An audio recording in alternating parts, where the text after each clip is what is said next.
Before we start, please make sure to like this video and hit this subscribe button so you never miss a story like this. And also comments where you are watching from, how many sons and daughters you have. Thanks. My name is Sister Emily. And the night I slapped the Mother Superior across the face in front of every nun in that dark stone chapel, was the night everything began to unravel. ULIE. I screamed, trembling, fists clenched, robe soaked in rainwater and sweat. Don't you dare stand there and lie to my face, not after what I saw in the cellar. Gasps echoed across the wooden pews. Candles flickered. No one had ever dared raise their voice to her, let alone strike her. But I wasn't a scared little novice anymore. I had seen what she buried. I had heard what she whispered behind those locked doors. And if God was listening, he wasn't the one running this convent. She was. Her hand flew up to her cheek, her face red, not from pain, but from the shock of being challenged. Sister Emily, you are unwell, she said with a calm that chilled my bones. Go back to your quarters. We'll speak in the morning. No. We speak now, I shot back, stepping forward, my boots slapping against the cold stone floor. Or I swear I will scream loud enough for the village to hear. You think locking girls underground is holy? You think punishing the truth is divine? The chapel was dead silent. Even the statue of St. Catherine looked like it was holding its breath. I heard Sister Abigail sob behind me. She had followed me from the hidden staircase, barefoot and bruised, her eyes wide with terror. She had trusted me to keep her secret. To get her out. But there was no escaping now. I turned toward the others, dozens of them, faces pale, some trembling, some still clinging to their rosaries. How many of you knew? I asked them, voice breaking. How many of you stayed quiet when you heard the screaming through the floorboards? None of them answered. But none of them moved either. That told me everything.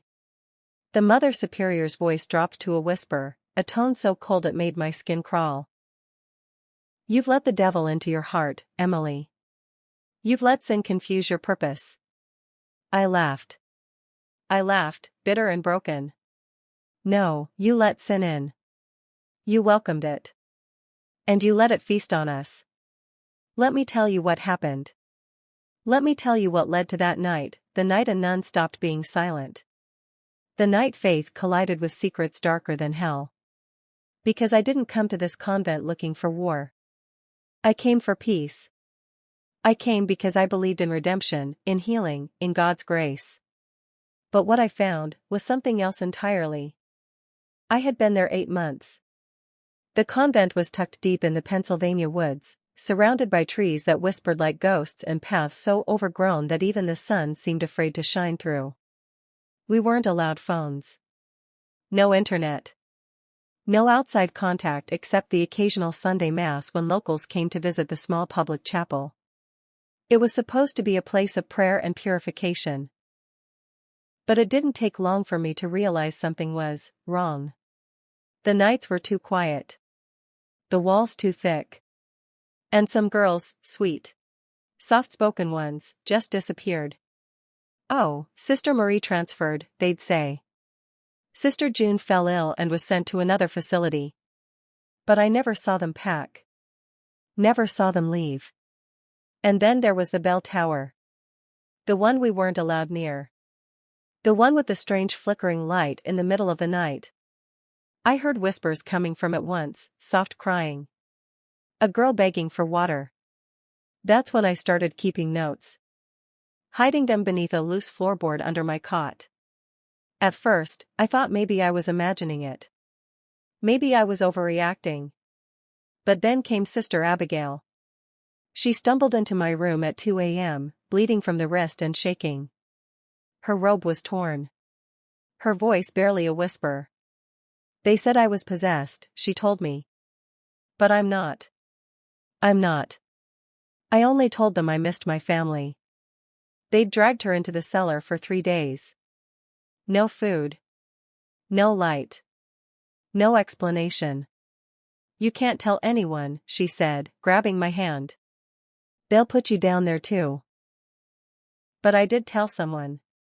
I told the Mother Superior herself. That was my first mistake. She smiled, nodded, said she would handle it. But the next day, Abigail was gone. Her bed stripped, her name wiped from the duty board like she never existed. I knew then that if I didn't do something, I'd be next. So I followed the midnight bell. I memorized their patterns. I found the hidden door behind the altar, the one with the iron staircase leading into the earth. That's where I found them. The punishment cells. Some had chains. One had a crucifix with dried blood on the wood. And in one corner, huddled and silent, was Sister Abigail. Alive. But barely. That was last night. This morning, I tried to sneak her out. I covered her in a cloak, wrapped her feet to muffle the sound. But the moment we stepped into the chapel, they were waiting. 3 of them. Senior sisters. They grabbed her. Pulled her away. She screamed for me. I didn't think. I just ran forward. I shoved one. Elbowed the second. And slapped the third. That's when the Mother Superior came in. That's when everything exploded. So if you think this story is just about a nun who lost her faith, you're wrong. This is about power. About secrets. About what happens when silence is forced, and what it takes to break it. Because I'm not the same girl who took her vows 8 months ago. And if they thought I'd let this place destroy another girl, they picked the wrong nun. They locked me in the old prayer room after that, the one with the boarded-up window and broken kneeler. They called it reflection time. But let's not pretend. It was a prison. No lights. No food. Just 4 stone walls and a cross that stared down like it had given up too. I sat there for hours, maybe days, I honestly don't know. The bell never rang. No one brought me water. No one checked in. I guess they thought starving me would humble me. That silence would make me forget the screams I heard in the cellar. That I'd beg for forgiveness. But instead, I prayed for something else. Strength. Because when the truth gets buried for too long, it rots everything. And this place was full of rot, behind its hymns and halos, behind its pretty little stained glass windows and pious smiles. People don't expect monsters to wear habits. But sometimes evil hides behind holiness. I thought of Abigail. I didn't even know if she was alive. And I hated that I had to wonder. Then on the 3rd night, the door creaked open. Not all the way, just enough for someone to slip in quietly. And she did. Sister Helena. She had been here 10 years. Always quiet. Always obedient. Never once questioned authority. The perfect nun. She knelt beside me without saying a word. Her hands were shaking. I heard what you said, she whispered finally. In the chapel. About the cellar. About the others. I stayed quiet. I didn't trust anyone anymore. Not even her. But then she pulled something from under her robe, a piece of cloth. Torn. Blood-stained. My sister, she said. Her name was Clara. She came here 3 years ago. She never left. I stared at her. Was she? I began. Helena nodded, eyes filled with a pain too old to cry out loud anymore. They said she ran off. But I found her rosary by the fire pit. She would have never left it. Not unless someone forced her. My heart stopped. So why didn't you say anything? She looked away. Because I was afraid. Because I thought maybe I imagined it. Because I kept telling myself the church wouldn't do something like this. Then she turned to me. But after what you did, I'm not afraid anymore. We didn't speak again. But something passed between us, a silent vow. We weren't going to be their victims anymore. We were going to find the truth. Even if it meant burning this whole place to the ground. She snuck me out of the prayer room at midnight. She had stolen the spare key. Every step through that corridor felt like stepping through a graveyard. This place wasn't sacred, it was haunted. We slipped through the side corridor, past the dormitories. Past the portraits of dead saints whose eyes felt like they watched us breathe. And then we reached it again. The cellar. Helena pulled up the rug, revealing the stone hatch. Same rusted iron ring. Same stale, choking air underneath. "You sure about this?" she asked. "I've never been more sure of anything in my life." We went down. But this time, the door at the end of the hallway wasn't locked. They wanted us to come. And that should have been the warning. We stepped inside, lantern in hand. The smell hit us first. Like mold and metal and something that had been dead too long. There were cells, yes. And chains. But this time, they weren't empty. There were girls. At least 4. Some looked barely conscious. One was humming to herself in the dark. And standing right in the middle, was the Mother Superior. She wasn't alone. 3 of the senior sisters stood with her, faces blank, eyes like stone. "I knew you couldn't leave it alone," she said softly, like she was disappointed, not angry. "You could have lived a peaceful life here, Emily. You could have done good things. But your pride ruined that." I stepped in front of Helena, heart pounding, fists clenched. "You drug them. You trap them. You punish them for having questions. That's not pride. That's survival. That's truth." One of the senior sisters stepped forward. "You think the world out there is any kinder? These girls come broken. We fix them. We teach them obedience. Discipline. Purpose. By torturing them?" I snapped. "By stripping them of their voices? That's not purpose. That's control." Mother Superior stepped closer. And then she smiled. "You really think anyone's going to believe you? A disgraced nun? You slapped a holy woman. You broke your vows. You've already been excommunicated. You can't excommunicate someone who stopped believing in you," I said. Then from the dark corner, a voice. "Emily." It was Abigail. She was alive. She crawled forward slowly, face bruised but eyes bright. "They have files," she whispered. "In the archives. Names. Records. Of every girl they locked away. I saw them." My breath caught. That was it. That was what we needed. Proof. Helena turned to me. "We get those files. We get out. And we expose them." But the Mother Superior wasn't done. She stepped back. And then she said the words I never expected. "Lock the door." 2 sisters moved to the iron gate. It slammed shut. We were trapped. But what she didn't know. I had already called for help. Before they locked me in the prayer room, I left something in the confessional. A letter. A name. A location. For the only outsider I had seen in weeks. Father Grant. He wasn't like the others. He had always asked too many questions. And if my prayers meant anything, he was coming. I just had to survive until he did. There's a moment when your body tells you to freeze, and your spirit screams run. That was me, heart thundering in my chest, lungs choking on the musty air of that cellar, while 4 women in black robes moved like shadows around us, sealing every exit. They thought they had power, but the truth? They were scared. I saw it in the way Mother Superior kept glancing at Abigail. Saw it in the way one of the sisters trembled when Helena stepped forward, unafraid. That's what happens when control starts slipping through fingers.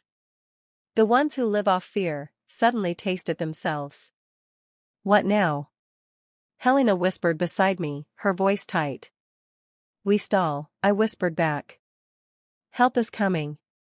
But I was lying. I didn't know if help was coming. All I had was hope, and a letter in a box behind the confessional wall. A letter I prayed Father Grant had found. A letter that said, "If anything happens to me, look in the cellar." That was it. No details. Just one line. It felt like throwing a bottle into a stormy ocean and hoping someone on the other side would catch it. Mother Superior began circling us like a predator. "Do you know how many girls come here broken, ruined by the outside world? Addicted. Abandoned. Unloved. And we fix them.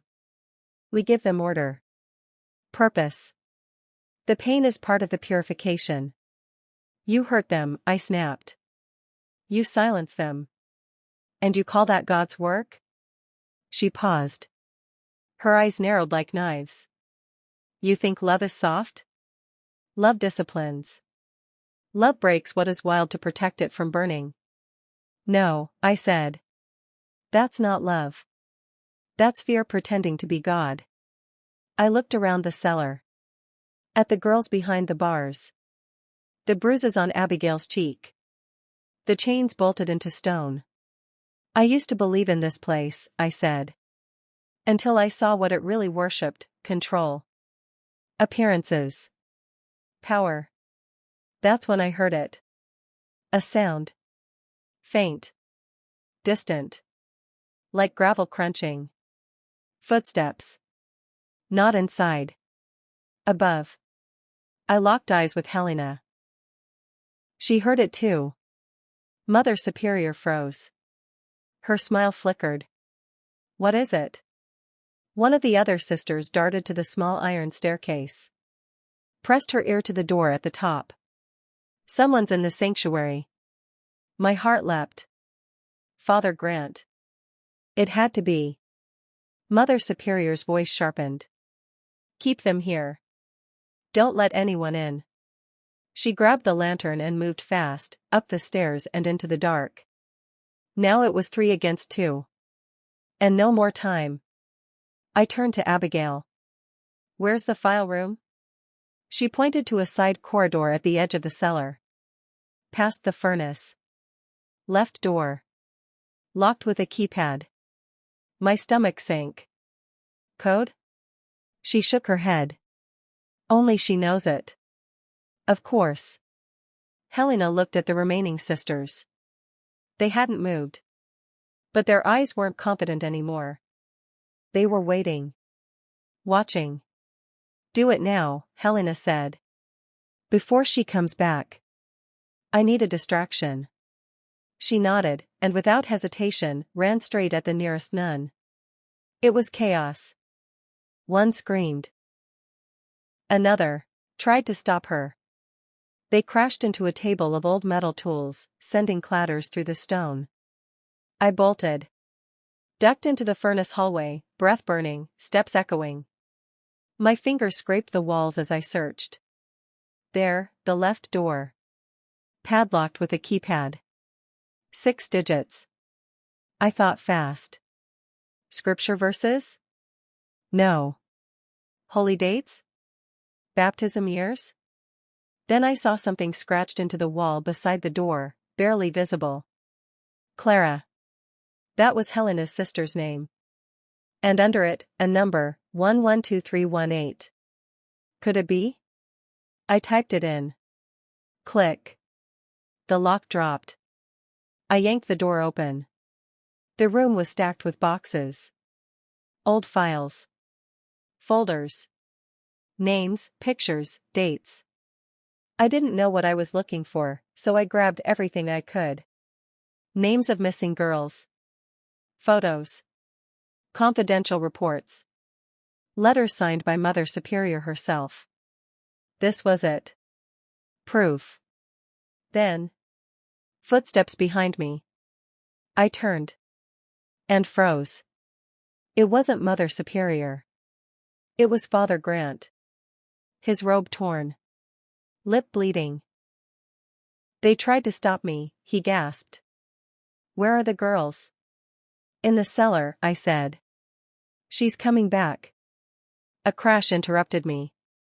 Screams. We ran. Back through the furnace. Down the hall. By the time we reached the cellar again, the gate had been ripped open. Helena stood over one of the sisters, who was groaning on the floor.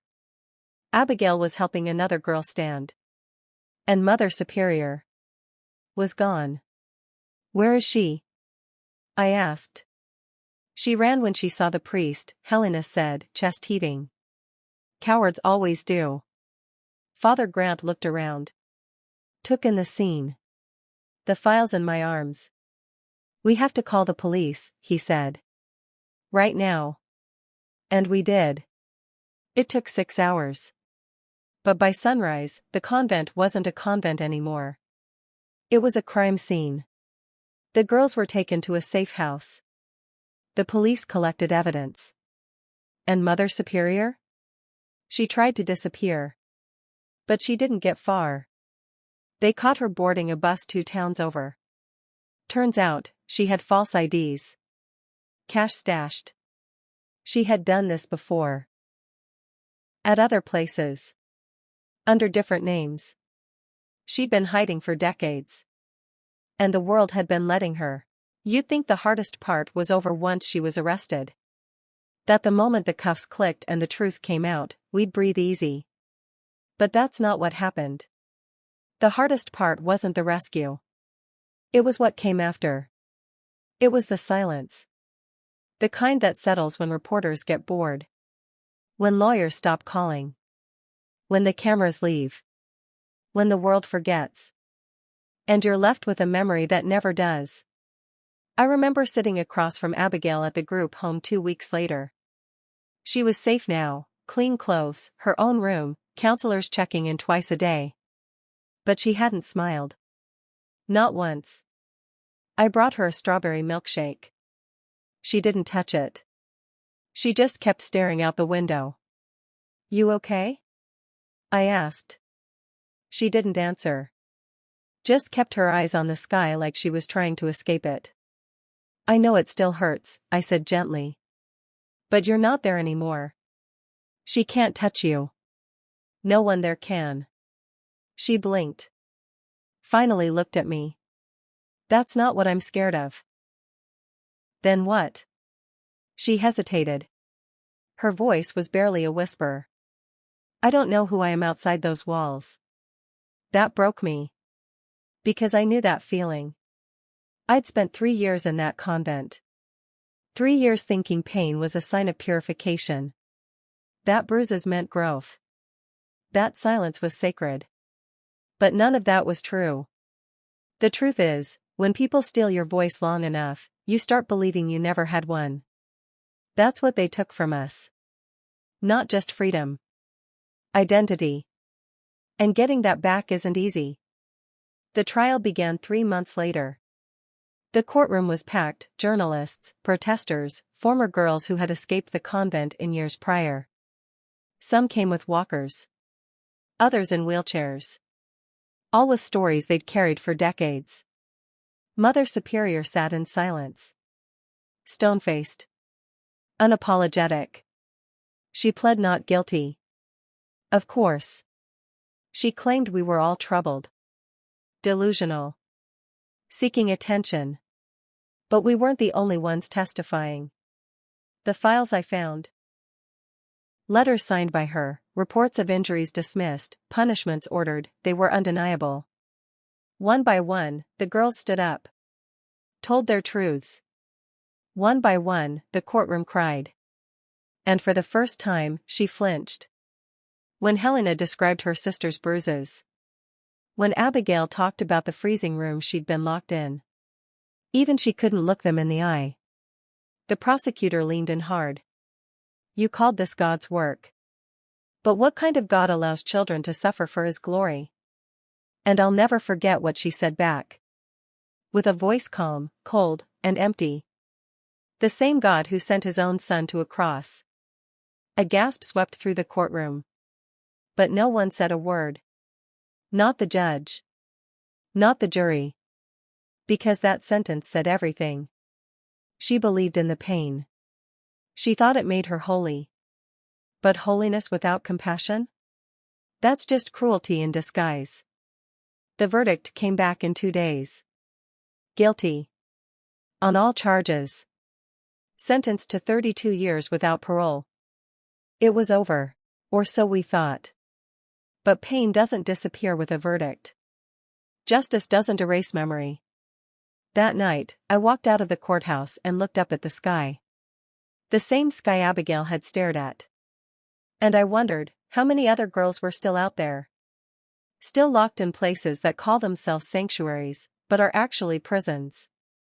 Still being told that suffering equals salvation. Still silent. Still invisible. That's when I made a decision. I wasn't going to move on. I was going to speak up. Everywhere. At churches. At schools. On social media. And not just about her, but about the system that let her hide for so long. Did you know there's no national oversight for private religious boarding homes? That most operate without state inspections? Neither did I. Until it was too late. So I started digging. And what I found shocked me. There were dozens of places like that convent. All over the country. I compiled a list. Started a blog. Told Abigail's story. Helena's. Mine. And suddenly, I wasn't alone anymore. Emails poured in. From women in their 30s, 40s, 60s, each carrying stories they'd never dared to speak. Each with their own secret nights. Some had tried to forget. Some had tried to forgive. But most had just learned to survive. And now, they were ready to fight. Not with fists. But with truth. We didn't call ourselves victims anymore. We called ourselves sisters. Not because of what the convent told us. But because we chose each other. Because when no one else believed us, we did. 3 years after the trial, we held our first memorial, not for someone who died, but for the versions of us that didn't survive. We rented out a small church in the city. It was different this time, open, honest, sacred in the way truth always is. Helena stood at the front, hands shaking, and read the names of every girl we knew had passed without ever telling their story. We didn't have their photos. But we remembered them anyway. Tears fell. Arms held tight.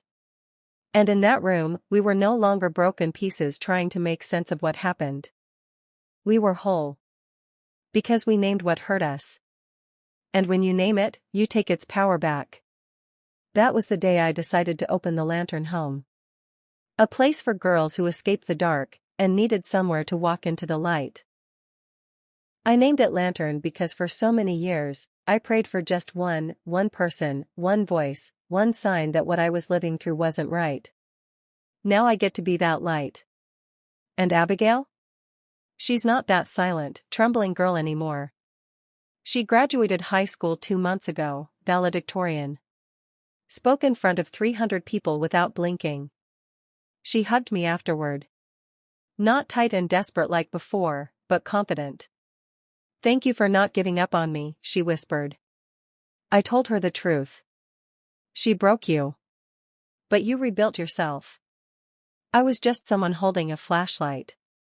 We still hear about places like that convent. Still get calls. Still cry when the stories sound all too familiar. But now, we're not helpless. We speak at conferences. We work with lawmakers. We tell our stories, even when our voices shake. Because someone, somewhere, is still trapped in a place that calls itself holy, and uses silence as a weapon. And they need to know they're not alone. They need to know that God is not in bruises. Not in fear. Not in locked doors or forced prayers. He's in freedom. In truth. In love that doesn't hurt. And maybe the most powerful thing we ever do isn't fighting the evil head-on, but refusing to let it live in secret any longer. You want to know what she confessed on those secret convent nights? Everything. She confessed that obedience was more important than safety. That purity could be beaten into you. That suffering made us worthy. That no one would believe us anyway. And for a long time, we did believe her. Until one girl screamed. Then another. Then I picked up a phone. Then the world listened. Now, when people ask what happened there, I don't flinch anymore. I tell them the truth. Because if the truth could survive inside that convent, then it sure as hell can live outside it. And it has. In every survivor. In every story. In every girl who refuses to stay silent one more day. So if you're watching this, and your pain has been locked behind silence, guilt, shame, or fear, let me be your lantern. Speak. We'll stand with you. And we won't stop, not until every last secret has a voice. Because healing doesn't mean forgetting. It means finally being heard. And now, it's our turn to speak.